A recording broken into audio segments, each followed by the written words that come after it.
Bismillahirrahmanirrahim. Hai, Assalamualaikum. Welcome back to Cengkeh Channel. Terima kasih yang tak terhingga akak ucapkan kepada korang semua kerana sentiasa memberi support untuk channel ni. Di kesempatan ni akak nak ucapkan selamat menyambut Hari Raya Aidiladha. Hari ni akak nak kongsikan kisah misteri bercampur seram yang disampaikan oleh salah seorang subscriber Cengkeh Channel juga tau. Kisah ni dikongsikan kepada subscriber ni oleh seorang pemandu teksi. Kalau korang nak tahu apa kisah yang dikongsikan ni, korang kena stay dengan akak. Jom. Bismillahirrahmanirrahim. إذا زلزلت الأرض زلزالها وأخرجت الأرض أثقالها وقال الإنسان ما لها يومئذ تحدث أخبارها بأن ربك أوحى لها يومئذ يصدر الناس أشتاتا ليروا أعمالهم فمن يعمل مثقال ذرة خيرا يره ومن يعمل مثقال ذرة شرا يره.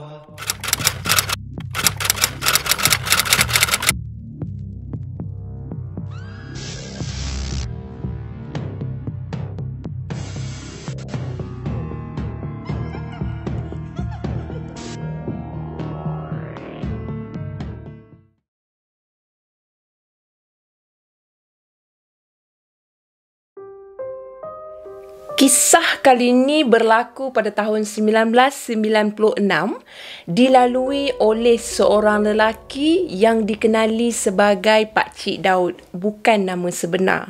Okey, akak bagi gambaran dulu pasal Pakcik Daud. Pakcik Daud ni tinggal di Alor, bekerja sebagai pemandu teksi. Pengalaman Pakcik Daud ni membawa teksi lebih kurang nak dekat, maknanya hampir 6 tahun dah. Pakcik Daud ni dah berkahwin dan memiliki 3 orang anak. Jadi Pakcik Daud masa tu kena struggle lah cari rezeki sebab anak-anak Pakcik Daud ni boleh katakan berjaya. Salah seorangnya berjaya melanjutkan pelajaran ke UiTM. Masa tahun tersebut, UiTM masih lagi dalam gelaran ITM. Okey. Jadi, Pakcik Daud ni memerlukan kos yang agak tinggi untuk membiayai pembelajaran anak sulung Pakcik Daud ni dekat UiTM tu lah. Jadi Pakcik Daud ni macam biasalah, dia bawa teksi seawal pagi, iaitu selepas menunaikan solat subuh. Kemudian Pakcik Daud akan membawa teksi dia mengelilingi bandar Alor untuk mencari penumpang-penumpang. Pakcik Daud ni dia bawa teksi sampai pukul 8 malam. Sebelum Pakcik Daud nak balik daripada mencari penumpang tu, Pakcik Daud dia berhenti dulu, tunaikan dulu solat maghrib. Sebab solat maghrib ni kan pendek. Jadi selepas tunaikan solat maghrib, Pakcik Daud ni dia ubah fikiran. Dia cakap dia nak cari seorang lagi penumpang untuk malam tu. Sebab dia ada target dia untuk pendapatan Pakcik Daud ni. Jadi Pakcik Daud pun meronda lah lebih kurang setengah jam dekat kawasan Alor tu. Masa Pakcik Daud tu meronda, lebih kurang 8.30 lah kan, ada seorang perempuan menahan teksi Pakcik Daud. Jadi Pakcik Daud pun berhenti di hadapan perempuan tersebut. Lepas tu Pakcik Daud tanya, "Cik nak ke mana?" Perempuan tu pun jawab, "Pakcik, saya nak balik ke Kangar Perlis. Boleh tak Pakcik hantarkan saya ke Kangar Perlis?" Jadi Pakcik Daud berfikirlah sebab jarak di antara Alor tempat Pakcik Daud tu sekarang dengan Kangar Perlis ni agak jauh, lebih kurang 45 minit ke sejam, lebih kurang macam tu lah kan. Perjalanan dia pula dah lah jauh. Keadaan masa tu malam kan, jadi Pakcik Daud pun tengok pada perempuan tu, dia rasa simpati tahu, kesian lah sebab perempuan malam-malam macam tu walaupun baru 8.30 kan. So Pakcik Daud kata boleh lah, tapi pakcik kenakan cas sebanyak RM50, boleh ke? Lepas tu perempuan tu pun cakap okey, tak apa pakcik, boleh. Perempuan tu pun buka pintu, masuk dalam teksi, duduk kat bahagian belakang. Jadi masa memulakan perjalanan tu nak hantar perempuan tu ke Kanga Perlis, Pakcik Daud terbau wangian yang sangat wangi. Bila perempuan tu masuk je dalam teksi Pakcik Daud ni, wangi sangat, terdetik dalam hati. Wanginya bau teksi ni kan, maknanya perempuan ni bawa wangian sangat wangi. Tapi Pakcik Daud tak nak lah tegur, takut nanti terkecil hati. Kita jaga hati penumpang. Jadi Pakcik Daud senyap sekejap. Masa Pakcik Daud senyap tu, perempuan tu tegur dengan pakcik, pakcik ni memang tinggal kat Alustar ke, orang Alustar ke? Jadi pakcik pun cakap, pakcik memang dilahirkan kat Alustar, membesar kat Alustar dan tinggal dekat Alustar. Jadi alang-alang dah berborak, Pakcik Daud pun tanya, adik ni memang orang Kanga Perlis ke memang orang Alustar? Jadi masa tu perempuan tu pun jawab, tak pakcik, saya orang Kanga Perlis. Saya datang ke Alustar ada hal. Jadi Pakcik Daud tak nak lah menyebut dengan lebih lagi hal apa kan. So Pakcik Daud pun hentikanlah perbualan dia. Lepas tu perempuan tu dia sangat sopan orangnya, dia sangat ramah orangnya. Dia tanya Pakcik Daud, Pakcik Daud ni dah kahwin ke? Pakcik Daud cakap lah, pakcik memang dah kahwin, ada 3 orang anak. Anak Pakcik Daud ni muda sikit je daripada adik ni, macam tu. Oh, tersenyum tersipu malu adik ni kan, perempuan ni kan pada Pakcik Daud. Pakcik panggil saya Anis je, nama saya Anis. Oh ya ke? Okeylah pakcik panggil Anis ya. Pakcik nama apa? Punyalah peramah dia berseronok bersembang dengan pakcik tu. Pakcik Daud pun cakap lah nama pakcik Daud. Panggil je Pakcik Daud. Nak panggil pakcik pun tak apa. Oh ya ke? Lepas tu dalam keadaan seronok bercerita, bersembang macam tu, tiba-tiba suara Anis ni berubah tau. Sebab Anis ni mula merasa macam sedih macam tu. Anis cakap dekat Pakcik Daud, pakcik, kali ni kali terakhir saya akan datang ke Alustar. Jadi Pakcik Daud pun bergurau lah. Kenapa? Anis nak pindah ke? Ya, saya nak pindah. Lepas tu Pakcik Daud pun tanya nak pindah ke mana? Ke KL ke? Pakcik Daud cuma bergurau. Lepas tu Anis pun dia nak cakap, saya nak pindah ke... Tiba-tiba masa bercakap tu, hujan turun dengan renyai, bunyi guruh apa semua. Jadi perbualan mereka terhenti dekat situ. Sementara tu, Pakcik Daud nampak Anis memandang ke arah luar tingkap teksi tu sambil termenung. Lepas tu sambil-sambil Anis termenung, Pakcik Daud tanya, Anis ni nampak sedih, kenapa? Anis pun cakap, tak apalah pakcik, rumah saya dah tak jauh daripada sini. Sembang punya sembang, rupanya dah tak jauh dah nak sampai ke rumah Anis. Nanti dekat depan sana, pakcik akan jumpa satu simpang. Pakcik masuk ke kanan, lepas tu selang beberapa biji rumah, pakcik akan jumpa rumah Anis. Jadi pakcik tu pun ikutlah apa yang diberitahu oleh Anis.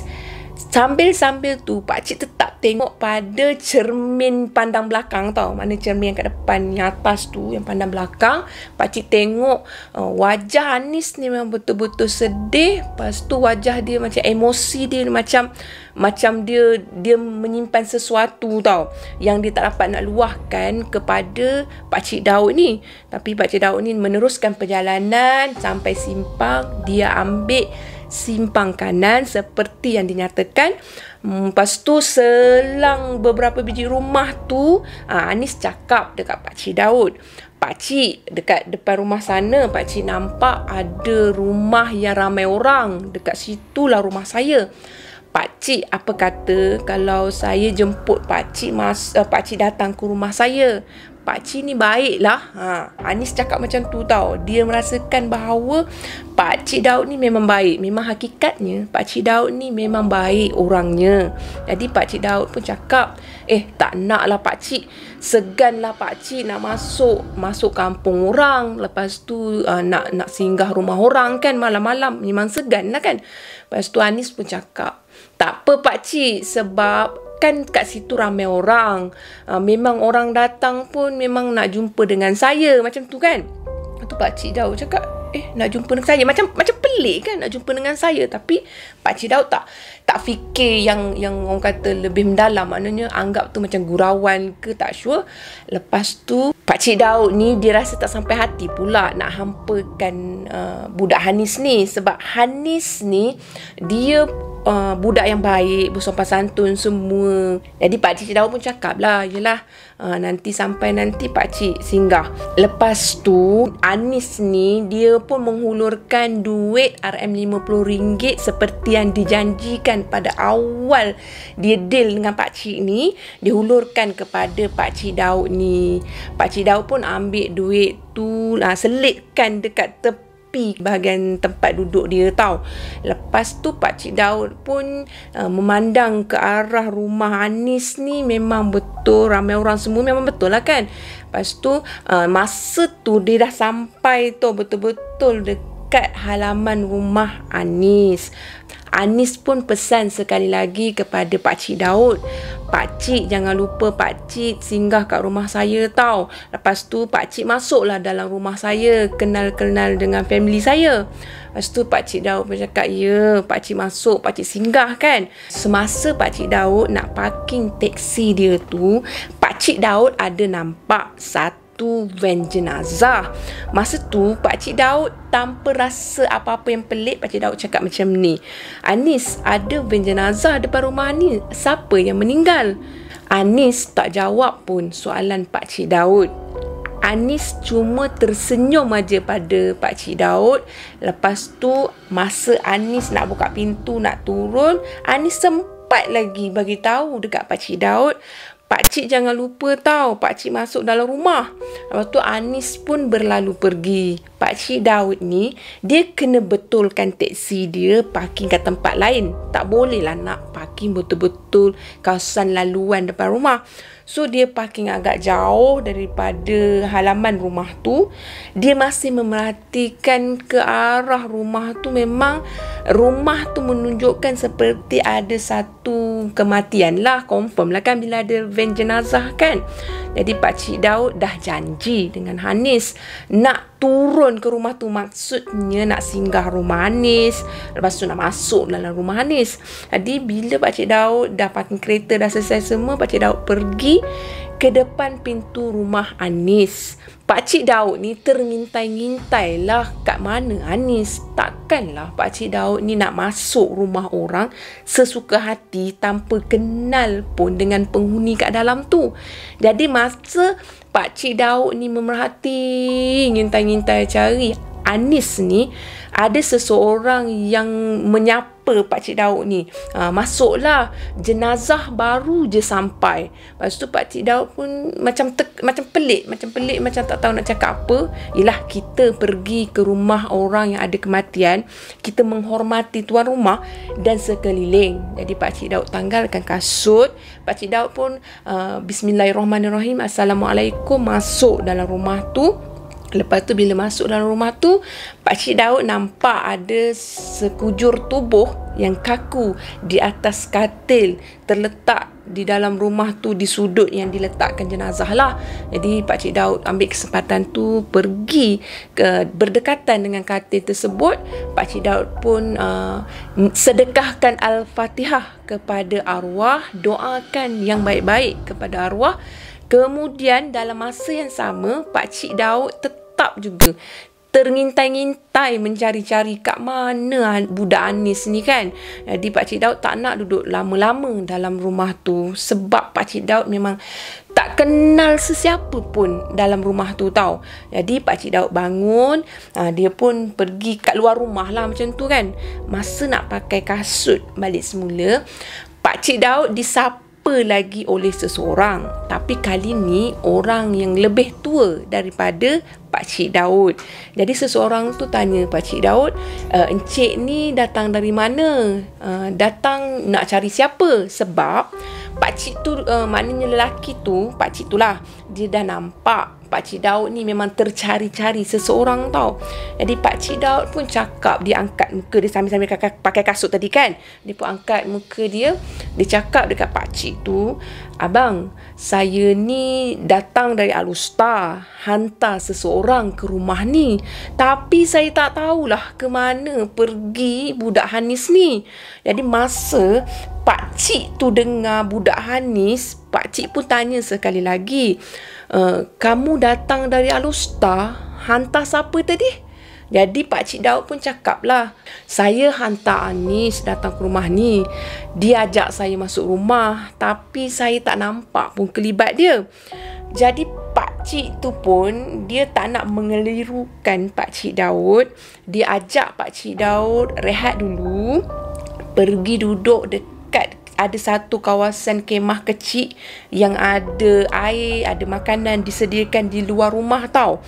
Jadi masa duduk kat situ, pakcik tu pelawa kepada Pakcik Daud air. Sambil-sambil minum air, Pakcik Daud ni dia risau, takut-takut lah kalau pakcik ni tak percayakan dia bawa teksi tau. Jadi Pakcik Daud tunjuklah dekat kawasan di parking teksi. Tu teksi saya. Saya datang sini hantar Anis ke rumah ni. Tapi saya tak nampak lagi Anis kat mana. Macam ni lah bang, saya ni dah nak balik, tapi saya kena maklumkan kepada Anis, takut-takut dia tercari-cari saya. Jadi abang tu macam terpinga-pinga, macam pelik tau dekat Pakcik Daud ni. Nak cakap salah, tak cakap salah, tapi kena cakap. Jadi abang tu tak tahu nak cakap macam mana. Abang tu mana pakcik tu lah. Jadi pakcik tu pun dia pegang tangan Pakcik Daud ni, jom kita masuk dalam rumah, kita jumpa dengan Anis, macam tu. Lepas tu Pakcik Daud dia kenalah tanggal kasut sekali lagi, masuk dalam rumah tu. Lepas tu dia tercari-carilah dekat mana Anis kan, sebab pakcik tadi nak temukan dia dengan Anis. Jadi pakcik tadi bawa dia pergi betul-betul dekat katil jenazah. Lepas tu pakcik tu dia buka penutup muka jenazah tau. Sebab masa Pakcik Daud masuk mula-mula tadi, jenazah tu ditutup muka dia. Sebab jenazah tu jenazah perempuan. Disebabkan sebab pakcik tu yang kat rumah ni, dia macam pelik dengan Pakcik Daud ni. Dia buka penutup jenazah tu dan dia tanya, ni ke Anis yang encik maksudkan? Masa Pakcik Daud tengok pada wajah jenazah tu, Pakcik Daud terkejut tau. Tergamam, terkejut, macam tak percaya tau. Sebab jenazah tu betul-betul seiras dengan Anis.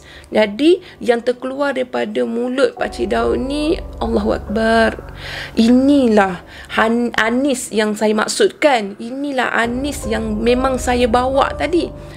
Untuk tidak mengeruhkan keadaan, pakcik tadi mengajak Pakcik Daud ni keluar balik daripada rumah tu. Lepas tu bila keluar daripada rumah tu, dia ajak bersembang lagi kat tempat dia minum air tadi tau. Lepas tu masa sambil-sambil Pakcik Daud dah tak selera dah tak nak minum lah kan masa tu kan. Duduk kat situ, ambil nafas kat situ. Jadi pakcik yang bersama dengan Pakcik Daud ni, dia pun cakap, sebenarnya macam ni, masa abang dengar encik ni cakap bawa Anis hantar kat sini, abang memang dah terkejut dah. Sebab Anis sebenarnya dah meninggal dunia petang tadi. Anis ni dia berusia awal 30 tahun. Anis merupakan seorang guru mengajar dekat sekolah yang berada di Kanga Perlis tu tau. Anis masih belum berkahwin sebab dia nak tanggung family dia. Selepas ayah Anis meninggal dunia, Anis menggantikan tempat arwah ayah dia ni untuk mencari rezeki. Jadi asbab itulah Anis tak sampai hati nak berkahwin. Kebetulan pula Anis ni dia mengalami masalah kanser otak. Jadi pada petang sebelum kejadian malam tu, Anis disahkan meninggal dunia kerana kanser otak. Jadi memang betul lah apa yang Pakcik Daud tengok itu Anis, dan apa yang Pakcik Daud bawa daripada Alostar tu memang sebiji betul sama dengan Anis. Dia jadi perkara yang aneh dan misteri untuk Pakcik Daud. Tapi apa yang Pakcik Daud luahkan, Pakcik Daud tak rasa macam perkara tu menyeramkan. Sebaliknya, Pakcik Daud rasa bertuah tau. Sebab Pakcik Daud diberi peluang untuk melalui perkara macam ni. Bayangkan, seorang perempuan yang baik dalam ahli keluarga dan seorang perempuan yang karakter dia baik, diri dia baik, membawa satu wangian yang sangat wangi yang menjelaskan kebaikan dia tau. Jadi timbul perasaan insaf dalam diri Pakcik Daud ni. Jadi setiap kali Pakcik Daud melalui kawasan tersebut, Pakcik Daud tak akan lupakan apa yang dia lalui. Apa yang Pakcik Daud lalui ni sangat istimewa. Sekian sahaja untuk kisah yang pertama. Akak akan teruskan dengan kisah yang kedua.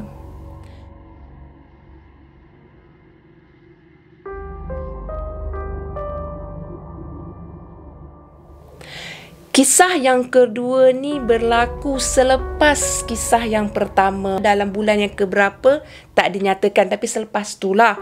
Jadi Pakcik Daud ni pada satu malam, bila Pakcik Daud dah bawa teksi ni pusing Alostar apa semua, hantar penumpang semua, malam tu Pakcik Daud bawa teksi melewati sampai pukul 1 pagi. Barulah Pakcik Daud balik ke rumah dan berehat. Lebih kurang lepas pukul 1 dah ambil mood untuk tidur kan. Badan dah penat apa semua. Jadi Pakcik Daud pun terlena. Masa Pakcik Daud terlena, isteri Pakcik Daud ni ada terdengar bunyi orang bagi salam tau daripada luar rumah. Jadi isteri Pakcik Daud pergi ke pintu hadapan dia kat luar kat pintu hadapan ni, nak buka pintu, nak tengok siapa yang duk bagi salam tu. Bunyinya macam kecemasan sangat. Jadi isteri Pakcik Daud buka pintu, dia tengok Usop. Usop ni merupakan jiran yang berada di kawasan tempat tinggal Pakcik Daud.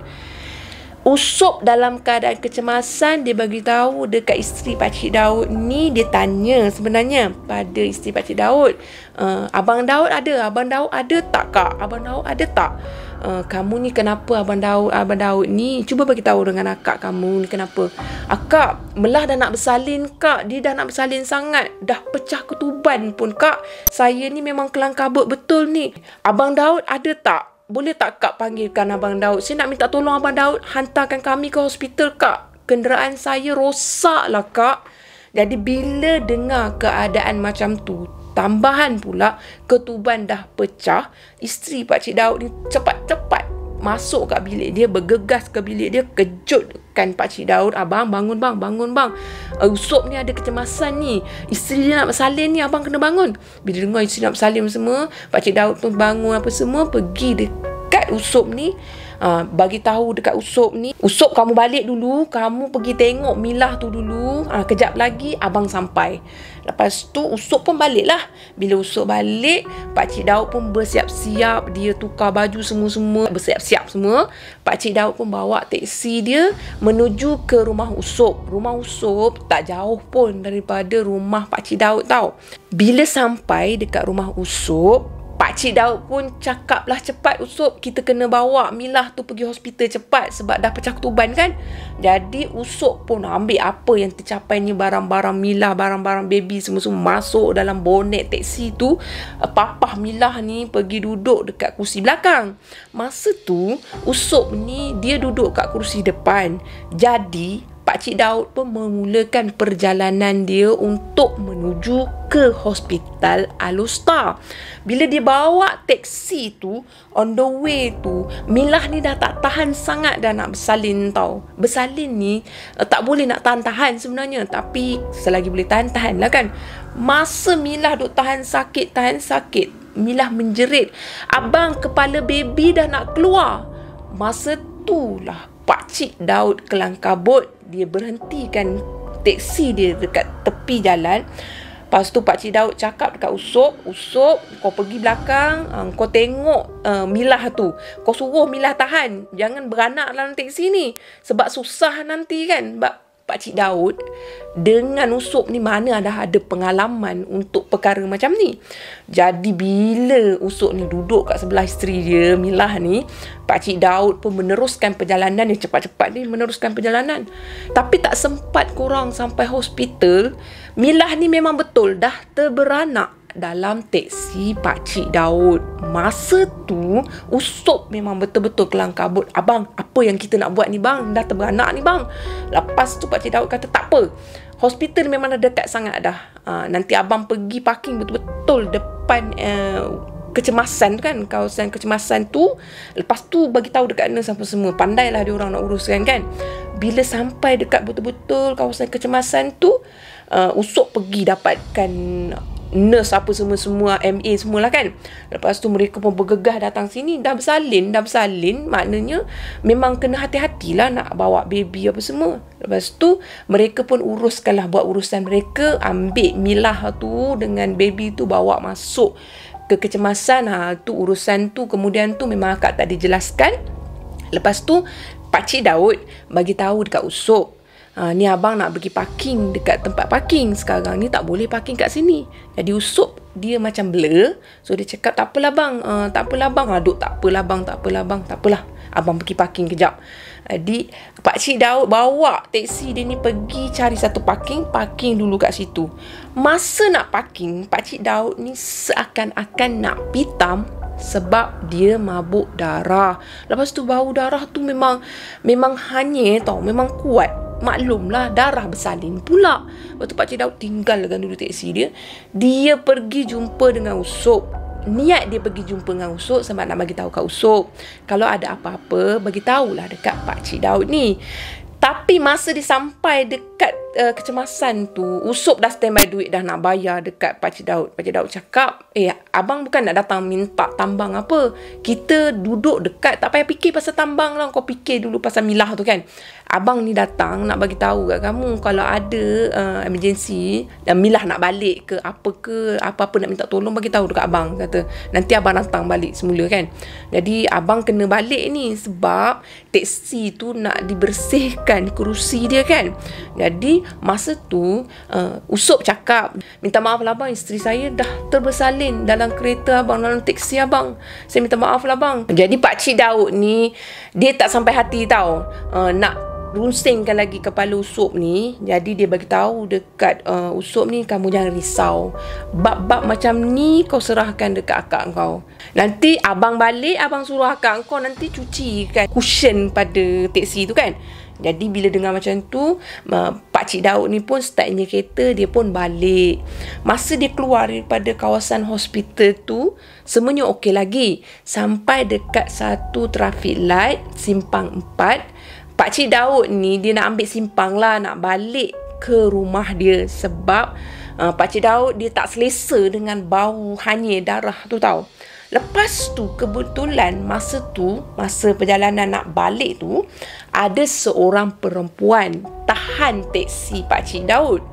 Perempuan tu tak pakai tudung, berambut panjang, memakai baju kurung yang orang kata terang, macam banyak putih daripada warna lain, macam tu lah. Lepas tu Pakcik Daud mula-mula dia rasa macam tak nak berhenti. Macam mana dia nak berhenti sedangkan kerusi belakang, cushion belakang teksi dia tu memang dah ada darah kan. Jadi memang dia tak akan berhentilah.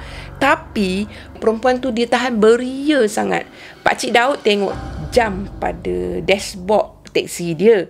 Dia tengok memang dah nak masuk ke subuh kan. Maksud lebih kurang pukul 5 macam tu kan.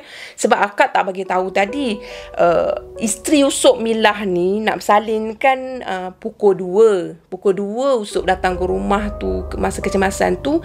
Bila urusan ngongek ni, masa lebih kurang pukul 4.30 ke pukul 5 tu lah perempuan tu menahan teksi Pakcik Daud tu. Jadi dalam situasi yang hampir ke pagi, Pakcik Daud ni dia tak sampai hati. Nak atau tak, dia rasa kesian juga kat perempuan ni. Jadi dia pun berhenti teksi dia. Bila dia berhenti teksi dia, dia tanya kepada perempuan tu, "Cik nak pergi mana?" Jadi perempuan tu pun cakap, "Saya nak pergi sekian."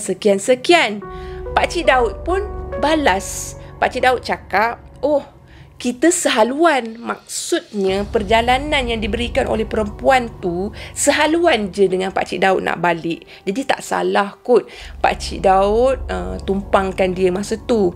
Maknanya teksi ni maknanya bawakan penumpang tu masa tu. Tapi Pakcik Daud ingatkan kepada perempuan tu, tapi kereta pakcik ni dekat kusyen belakang tu basah. Pakcik Daud tak cakap darah tau. Sebab Pakcik Daud rasa meremang, rasa risau kalau dia sebut darah pada waktu tu. Jadi dia sebut basah. Jadi perempuan tu tak cakap banyak, terus buka pintu, terus duduk je dekat bahagian belakang dia. Sebab masa Milah tu terbersalin dalam kereta tu bahagian belakang Usop, belakang kerusi penumpang. Jadi untuk belakang kerusi pemandu, keadaan kusyen tu tak basah tau. Untuk bahagian sana, bahagian sebelah tu basah. Jadi perempuan tu duduk bahagian yang tak basah tu. Lepas tu Pakcik Daud tak meneruskan perjalanan. Pakcik Daud bagi tahu dekat perempuan tu, "Cik, apa kata kalau cik duduk kat depan, lebih selesa." Jadi perempuan tu pun cakap, "Tak apa cik, saya duduk kat sini." Macam tu. Jadi Pakcik Daud tak nak paksa tau. Sebab mungkin juga perempuan tu rasa tak selesa dengan pakcik ke, takut dengan pakcik ke. Maklumlah dah lewat-lewat pagi macam tu kan. Jadi Pakcik Daud dalam hati dia cakap, "Ingat aku ni orang jahat ke? Aku takkan apa-apa kan lah." Macam tu dia terdetik dalam hati kan. Tak apalah, customer always right. Macam itulah gayanya. Pakcik Daud pun meneruskan perjalanan. Semasa Pakcik Daud meneruskan perjalanan, Pakcik Daud ada dengar tau, di belakang dia, di bahagian kusyen tadi, ada berbunyi serup, serup. Bunyi macam seolah-olah macam lidah ataupun sesuatu yang menggesek atas kusyen tu tau. Macam seolah-olah macam lidah yang menjilat pada bahagian kusyen tu. Jadi Pakcik Daud rasa meremang. Lepas tu Pakcik Daud cuba tengok apa yang didengar tu. Manalah tahu kan dia akan nampak sesuatu. Jadi Pakcik Daud memandang ke arah cermin pandang belakang. Pakcik Daud tengok masa tu perempuan yang naik teksi dia tu duduk dalam keadaan biasa. Maksudnya dekat bahagian belakang tu tak ada perubahan apa-apa, seolah-olah macam apa yang Pakcik Daud dengar tu tak berlaku apa-apa tau. Jadi bila keadaan tu menyenangkan hati Pakcik Daud, tak ada apalah yang berlaku. Jadi Pakcik Daud meneruskan perjalanan lagi. Makin diteruskan perjalanan, Pakcik Daud mendengar lagi perkara yang sama, tapi kali ni agak agresif. Bunyi tu diselangi dengan bunyi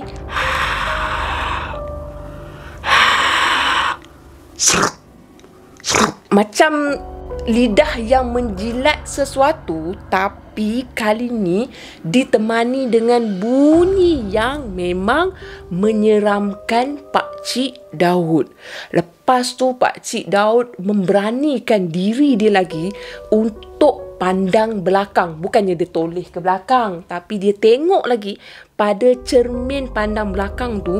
Alangkah terkejutnya dia korang bila Pakcik Daud nampak perempuan yang dia tumpangkan tadi merenung ke arah Pakcik Daud. Cuba korang bayangkan, korang nak tengok suatu kat cermin tu, lepas tu perempuan tu macam memandang, merenung dekat cermin tau. Terkejut Pakcik Daud dalam hati, Astaghfirullahalazim, tak sebut lagi, Astaghfirullahalazim, mengucap Pakcik Daud. Lepas tu istighfar Pakcik Daud kan. Pakcik Daud meneruskan lagi perjalanan, mana dia drive lagi, dia bawa teksi dia. Masa tu memang dah cuak, suhu badan naik turun, sejuk panas macam tu. Lepas tu Pakcik Daud dengar bunyi yang lebih keras lagi tau. Bunyi yang lebih kerap, seolah-olah macam mencakar-cakar. Kali ni bukan serap-serap dah, tapi gerup macam mencakar di atas cushion teksi dia. Lepas tu Pakcik Daud pun cakap dalam hati dia, aku nak tengok ke tak nak, sebab dia masih belum dapat confirmkan apa yang mengganggu perjalanan dia tau. Nak tak nak, bismillahirrahmanirrahim, Pakcik Daud pun pandang kali yang ketiga pada cermin pandang belakang. Tapi kali ni korang, Pakcik Daud ternyata nampak apa yang tak dijangka oleh Pakcik Daud. Masa tu Pakcik Daud nampak seorang perempuan yang berambut panjang. Kalau tadi perempuan tu rambut dia cantik, terurus, nampak ayu dia. Tapi kali ni rambut dia menggerebang, memang kusut masai, mata dia kemerahan, ada taring.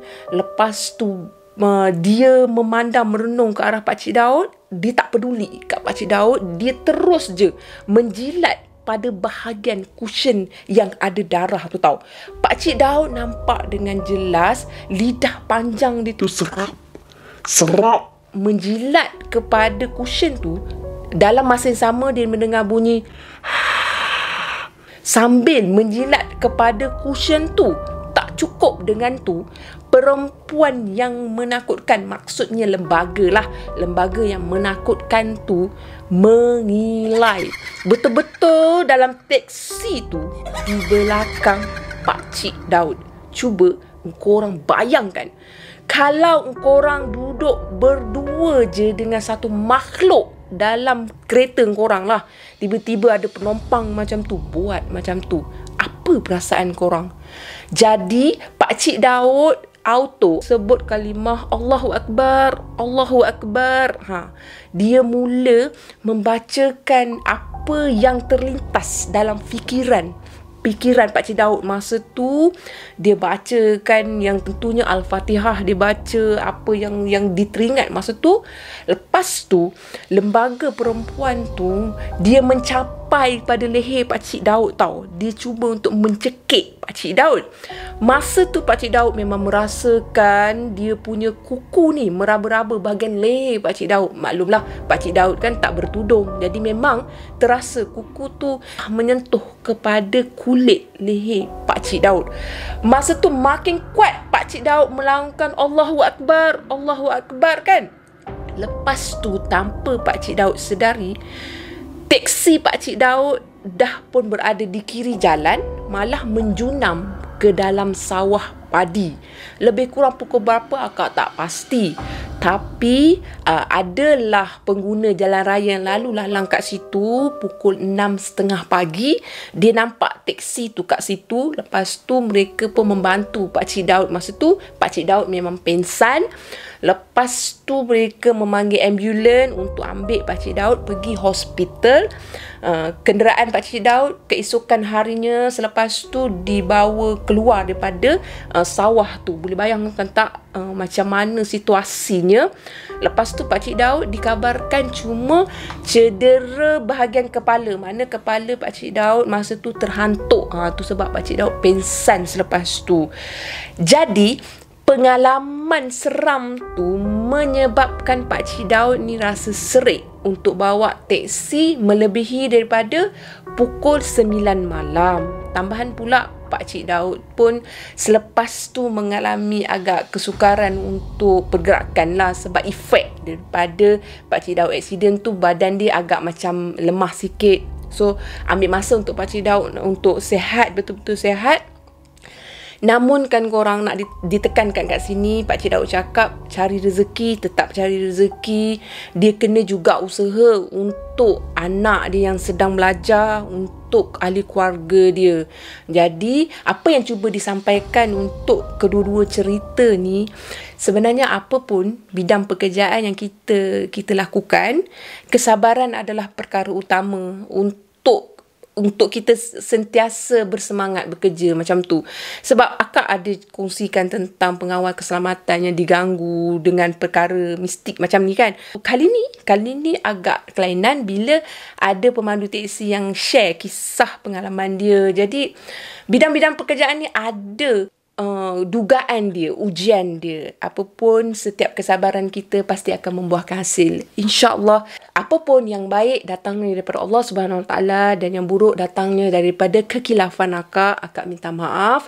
Apa yang baik korang jadikan tauladan, apa yang buruk korang jadikan sempadan. Terima kasih korang. Setakat ni saja 2 cerita dari akak. Bye. Assalamualaikum. Terima kasih. Bye. Jangan lupa subscribe tau. Bye.